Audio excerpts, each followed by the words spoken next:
Episode opening സീനിൽ ഇപ്പോൾ നമ്മുടെ സോറയും ലൂഫിയും അവർ രണ്ടുപേരും ചേർന്ന് ആ ഗ്രാമത്തിലെ ഗ്രാമമുഖ്യനെ വിളിച്ചു കൊണ്ടേയിരിക്കുകയാണ്. ഓൾറെഡി നമ്മുടെ ആൾക്കാർ പ്രധാനപ്പെട്ട ഒരു ഗ്രാമമുഖ്യനെ ഇടിച്ച് തകർത്തിരിക്കുകയാണ്. സോ ഗ്രാമത്തിലുള്ള ജനങ്ങളിൽ ഒരാളാണെങ്കിൽ നമ്മുടെ ആൾക്കാർ ആദ്യം ഫൈറ്റ് ചെയ്ത ആ കാട് വില്ലൻ അവനെ കോണ്ടാക്ട് ചെയ്ത് ഇപ്പം നമ്മുടെ ആൾക്കാരുടെ കാര്യങ്ങൾ അതെല്ലാം തന്നെ പറയും.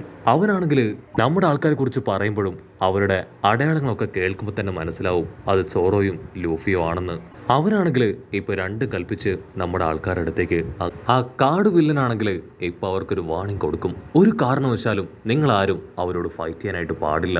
അവരുടെ പവർ അത് നിങ്ങൾ കരുതുന്നതിലും വളരെയധികം കൂടുതലാണെന്ന് പറയും. അവനത് പറയേണ്ട താമസം ഇവിടെ 3 വീരന്മാര് അവറ്റകളാണെങ്കിൽ ഇപ്പൊ നമ്മുടെ ആൾക്കാരുടെ മുൻപിലേക്ക് വരും. നിങ്ങൾക്ക് ആവശ്യം ആ വയലറ്റ് പെണ്ണിനെ അല്ലേ, അവളെ രക്ഷിക്കാനല്ലേ നിങ്ങളിതെല്ലാം ചെയ്തു കൂട്ടിയത്. ഒരു കാരണവശാലും അവളെ വിട്ടുതരില്ലെന്ന് മാത്രമല്ല, നിങ്ങളെ രണ്ടുപേരെയും ഞങ്ങൾ തല്ലിക്കൊല്ലുമെന്ന് പറഞ്ഞ് അവറ്റകൾ 3 പേരും ഇപ്പൊ നമ്മുടെ ആൾക്കാരുമായിട്ട് ഫൈറ്റ് ചെയ്യാൻ ഓടി അടുക്കും. ലൂഫി ആണെങ്കിൽ രണ്ടാമൊന്നും ചിന്തിക്കാതെ അവന്റെ സ്ക്വാഡ് അതെടുത്ത് അച്ചറം പൊച്ചറം ഫൈറ്റ് ചെയ്യും. ഇവിടെ സോറോയും മാസായിട്ട് 3 സ്ക്വാഡ് സ്റ്റൈലില് അങ്ങനെ ഫൈറ്റ് ചെയ്തുകൊണ്ടിരിക്കുകയാണ്.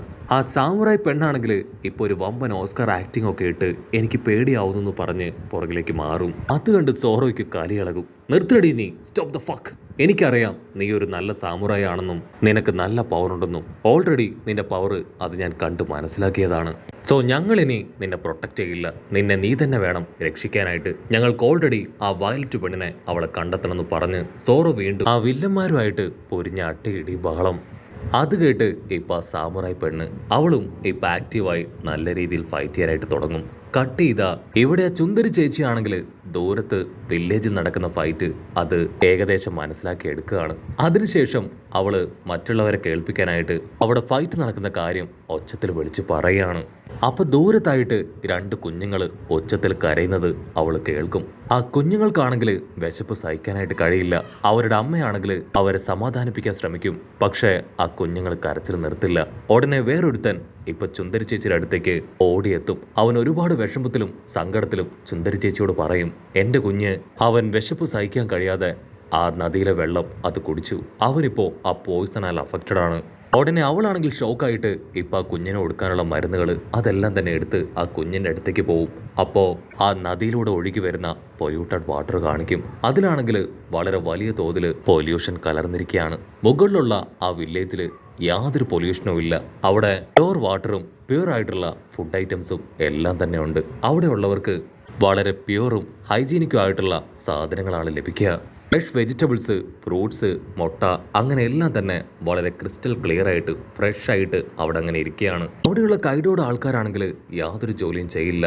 അവിടെയുള്ള സാധാരണക്കാരായ ആൾക്കാരെ കൊണ്ട് ഒരുപാട് ജോലിയൊക്കെ ചെയ്യിപ്പിച്ച് അവർക്ക് തുച്ഛമായ ശമ്പളം മാത്രം കൊടുത്താണ് അവർ ഈ കാര്യങ്ങളെല്ലാം തന്നെ അവരെ കൊണ്ട് നിർബന്ധിച്ച് ചെയ്യിപ്പിക്കുക. ആ വയസ്സായ ആൾക്കാരാണെങ്കിൽ ഇപ്പൊ കുറച്ചധികം ക്യാഷിന് വേണ്ടി അവർ കെഞ്ചും. അതിനാ സോൾജിയേഴ്സ് അവരുടെ പ്രായം പോലും മാനിക്കാതെ പിടിച്ചു വലിച്ച് അച്ചറം പൊച്ചറം തല്ലും.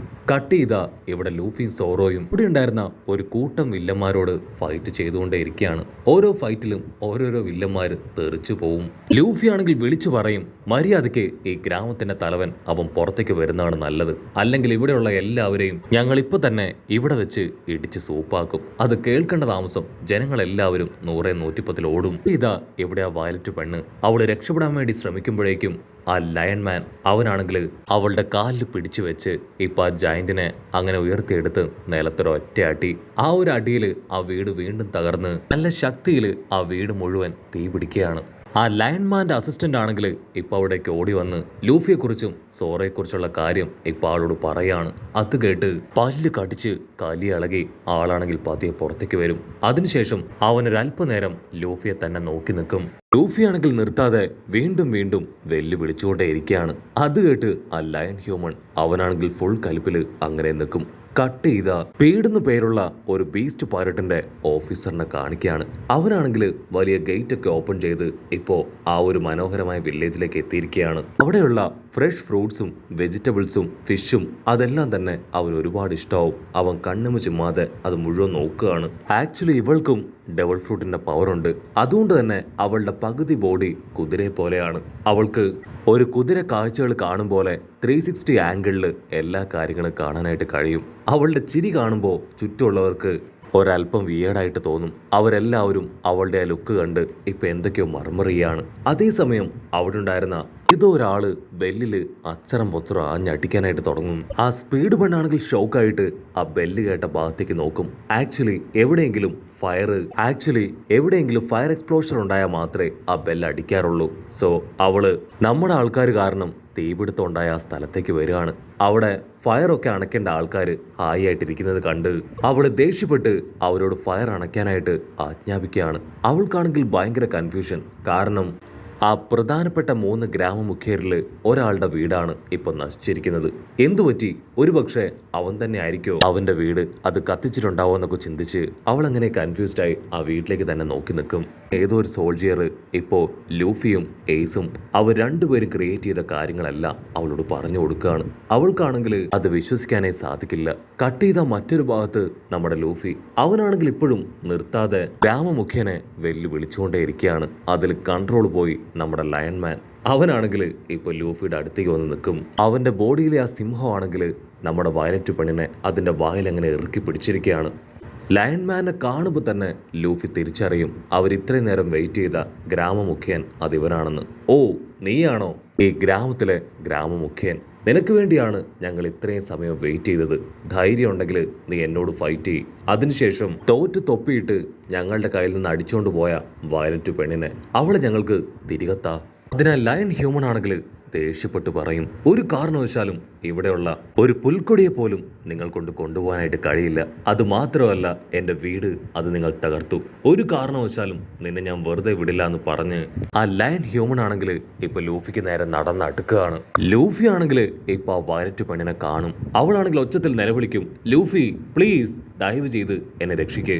ലൂഫി ആണെങ്കിൽ അവളെ സമാധാനിപ്പിക്കും, നീ പേടിക്കേണ്ട ആവശ്യമൊന്നുമില്ല, തീർച്ചയായിട്ടും നിന്നെ ഞങ്ങൾ രക്ഷിച്ചിരിക്കും. അതിനുവേണ്ടിയാണ് ഞങ്ങൾ ഇവിടേക്ക് വന്നത്. ലയൺ ഹ്യൂമൻ ആണെങ്കിൽ ഇപ്പൊ ലൂഫിയോട് പറയും, എനിക്ക് നന്നായിട്ട് അറിയാം ആ ഷുട്ടൻ മാർഗൻ അവന്റെ അസിസ്റ്റൻസ് അല്ലേ നിങ്ങൾക്ക് അത്ര ധൈര്യം ഉണ്ടെങ്കിൽ എന്റെ സിറ്റിയിലേക്ക് വന്ന് എന്നെ തന്നെ വെല്ലുവിളിക്കും. ലൂഫിക്കാണെങ്കിൽ ഒന്നും മനസ്സിലാവില്ല, ഇവൻ ആരെക്കുറിച്ചായി പറയണേ ചിന്തിച്ച് കൺഫ്യൂസ്ഡ് ആയിട്ട് നിൽക്കും. പക്ഷെ വയലറ്റ് പെണ്ണിനാണെങ്കിൽ അവൻ ആരെക്കുറിച്ചാണ് പറയുന്നതെന്ന് കറക്റ്റായിട്ട് മനസ്സിലാവും. ആ ലയൺ ഹ്യൂമൻ ആണെങ്കിൽ നമ്മുടെ ആൾക്കാരോട് തീർത്തു പറയും, നിങ്ങൾക്ക് ആവശ്യം ഈ വയലറ്റ് പെണ്ണല്ലേ? തീർച്ചയായിട്ടും ഇവളെ ഞാൻ നിങ്ങൾക്ക് തന്നെ തരാം. ആദ്യം എൻ്റെ ലയണിനെ ഉപയോഗിച്ച് ഞാൻ ഇവളെ ഒരു കരിമിഞ്ഞണ്ടി പോലെ ആക്കും. അതിനുശേഷം ഇവളുടെ തോലും നിങ്ങളുടെ സമാധാനത്തിന് വേണ്ടി ഞാൻ നിങ്ങൾക്ക് തരാമെന്ന് പറഞ്ഞ് അവനങ്ങനെ പൊട്ടിച്ചിരിക്കും. മറ്റൊരു ഭാഗത്ത് ഒരു സോൾജിയർ, അവനാണെങ്കിൽ ആ ബേസിൽ ഹോക്കിങ്സ്, അതായത് ആ കാട് വില്ലൻ, അവനാണെങ്കിൽ നടക്കുന്ന ഓരോ കാര്യങ്ങളും മിനിറ്റുകൾ വെച്ച് ഇൻഫോം ചെയ്തുകൊണ്ടേ ഇരിക്കുകയാണ്. ലൂഫി ഒരു സെക്കൻഡ് ആ ലയണിനെ നോക്കും. അവനാണെങ്കിൽ കുറച്ച് പേടി തോന്നും. കാരണം എപ്പോൾ വേണമെങ്കിലും ആ ലയൺ അവളെ ആക്രമിക്കാം. അപ്പൊ ലോങ് ഷോട്ടിലായിട്ട് ലോയും അവന്റെ ആൾക്കാരും അവരാണെങ്കിൽ ഇപ്പൊ നടക്കുന്ന കാര്യങ്ങളൊക്കെ അറിഞ്ഞ് അങ്ങനെ ടെൻസ്ഡ് ആയിട്ടിരിക്കുകയാണ്. പെപ്പോംസ് ആണെങ്കിൽ ഒരു ചെറിയ ഫുഡ് പോയ്സൺ ആയപ്പോൾ തന്നെ ഹാർട്ട് അറ്റാക്ക് വന്ന ഫീലൊക്കെ കൊടുത്ത് അങ്ങനെ പുതച്ചു മൂടി കിടക്കുകയാണ്. അടുത്ത നിമിഷം ആ വില്ലൻ ടീമുകൾ അവരോരോരുത്തരായിട്ട് അങ്ങനെ ഒന്നുകൂടി ലൂഫിക്ക് നേരെ അണിനിരക്കുന്നതോടു കൂടെ ഈ ഒരു എപ്പിസോഡും അവസാനിക്കുന്നു.